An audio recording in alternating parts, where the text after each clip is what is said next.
ولادیمیر پوتین هر روز به این فکر می کند که چطوری امنیت سفر خودش را حفظ و بیشتر کند و چطوری به سفرهای خارجی و داخلی برود.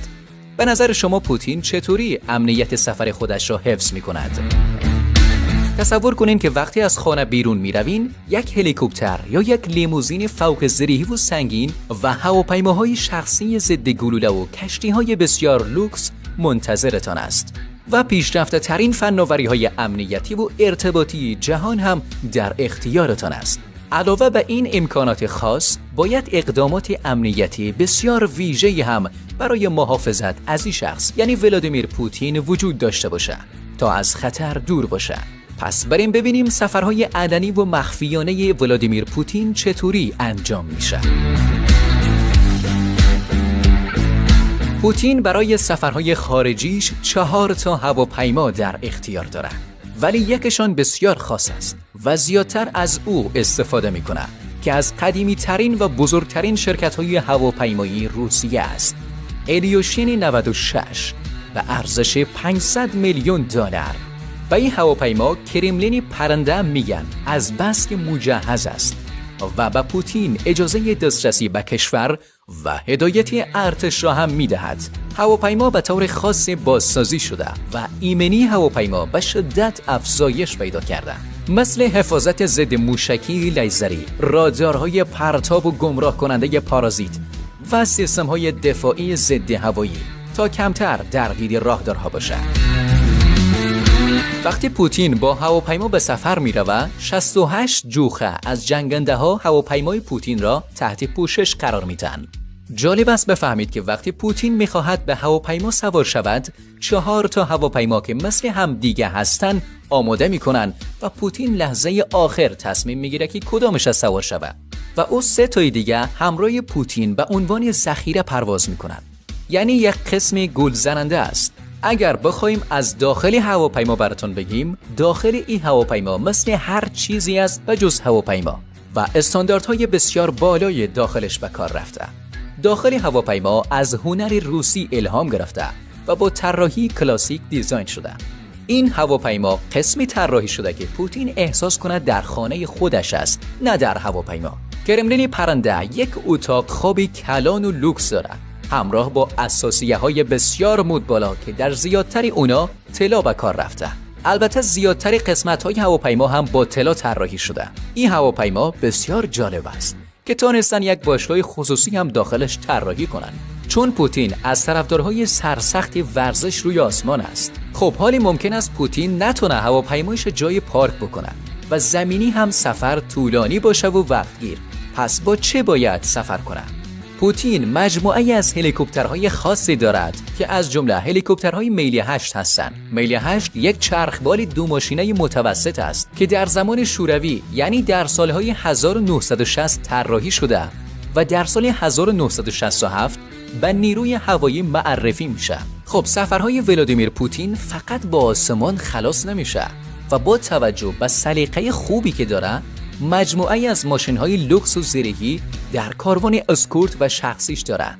معروف‌ترین خودرو ریاست جمهوری پوتین لیموزین آروسینات است. در طراحی نکات ایمنی و مجهز کردن این خودرو هر کاری که از دستشان می‌آمده انجام دادن و چیزی از یک تانک بجز چهرش کم نداره و میلیون‌ها دلار رویش هزینه کردن. با آنقدر پوتین به این خودرو اعتماد داره که میگه اگر این موتر نباشه من جای سفر نمی کنم. میگن نسخه غیر نظامی این لیموزین 300,000 دلار قیمتش است، ولی نسخه میلیون دلاری پوتین با دوربین های دید در شب، بدنه زره پوش، شیشه های ضد گلوله و بسیار امکانات ایمنی دیگر اضافه شده. خب حالا اگر پوتین هوس کرد دریای سفر بکنه چی؟ پوتین مجموعه از کشتی های لوکس و نفیس تفریحی داره، مثل گریسفولد یا کشتی 181 متری تفریحی کوساتکا که به نهنگ قاتل مشهور است. ظرفیت 12 مهمان خصوصی را داره و میگن این کشتی 120 میلیون دلار قیمتش است. البته نهنگ قاتل تنها قایق تفریحی آقای پوتین نیست. کشتی لوکس دیگه هم داره به نام چیکا یا همان مرغ دریایی که 54 متر است و دیزاین خاصی هم داخلش اجرا شده. یا کشتی 140 متری 500 میلیون دلاری شهرزاد. این کشتی در لوکس بودن جزو پرچمدارهاست. این کشتی 6 تا اتاق VIP، اتاق غذاخوری، حمام ترکی، اتاق ماساژ و حمام با روکش طلاست و یک پیانو همراه با نوازنده بسیار حرفه‌ای این کشتی را همراهی می‌کند. داخل این کشتی 22 تا اتاق دارد و می‌تواند از 40 تا مهمان پذیرایی شود و 94 تا خدمه هم مسئول پذیرایی از مهمان‌ها هستند. جالب است بفهمید که این کشتی نامزد بهترین طراحی در سال 2020 هم شده. خب این امکاناتی بود که پوتین برای سفرهای خارجی از آنها استفاده می‌کرد. حالا وقتش است بررسی بکنیم که در سفرهای داخلی چطوری بدون اینکه امنیتش به خطر بیفته مانور می‌دهد.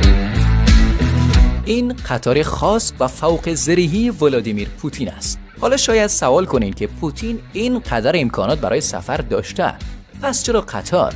این سوال فقط یک جواب میتواند داشته باشد: امنیت. پوتین در اوایل سال 2021 شروع به استفاده منظم از قطار کرد. یعنی زمانی که میخواستن به اوکراین حمله کنن و مجبور شدن تدابیر امنیتی بیشتری را اجرا بکنن، چون ممکن است خودرو ضد گلوله و ضد بمبش را غافلگیر کنن. در زمان جنگ اوکراین ریسک ها بیشتر شد و در سفرهای داخلی به جای هواپیما از قطار ضد گلوله‌اش زیادتر استفاده می‌کند. این قطار دارای فناوری پیشرفته‌ای است که برای آقای پوتین اجازه میده با نیروی مسلح خود به راحتی در ارتباط باشد. این قطار علاوه بر زره‌پوش بودنش امکانات رفاهی بسیار لوکسی هم دارد تا پوتین بتواند در جلسات با مشاورانش تصمیم‌های خودش را بگیرد. بیرون قطار طراحی بسیار ساده‌ای دارد که با رنگ سرخ و خاکستری ترکیب شده. این قطار به پارازیت انداز هم مجهز است تا از چشمه‌های کنجکاو دور باشه. البته نگفتن نماند این قطار با سیستم‌های امنیتی زیادی مجهز شده که ردیابیش را دشوار می‌کند و سرعتش هم دستکاری شده و میتونه با سرعت بیشتری نسبت به قطارهای دیگه حرکت کنه. وقتی پوتین در قطار خودش نیست، احتمالاً در خودرو زرهی است و در حال رفتن از خانه به سمت کرملین است یا برعکسش. ولادیمیر پوتین هر روز به این فکر می‌کند که امنیت سفر خودش را حفظ و بالاتر ببرد. حالا این محافظت می‌تواند استفاده از روش‌های مختلف مثل افزایش محافظان، کیف‌های ضد گلوله، تفنگ‌های مدرن و تجهیزات مدرن و زره‌پوش باشد، یا یک بخش منحصر به فرد از سرویس حفاظت فدرال روسیه به اسم FSR. ممنون از اینکه تا انتهای این ویدیو با ما همراه بودید. لطفاً برای حمایت از ما ویدیو را لایک کرده، کانال را سابسکرایب کرده و نظر خود را در قسمت کامنت ها با ما به اشتراک بگذارید.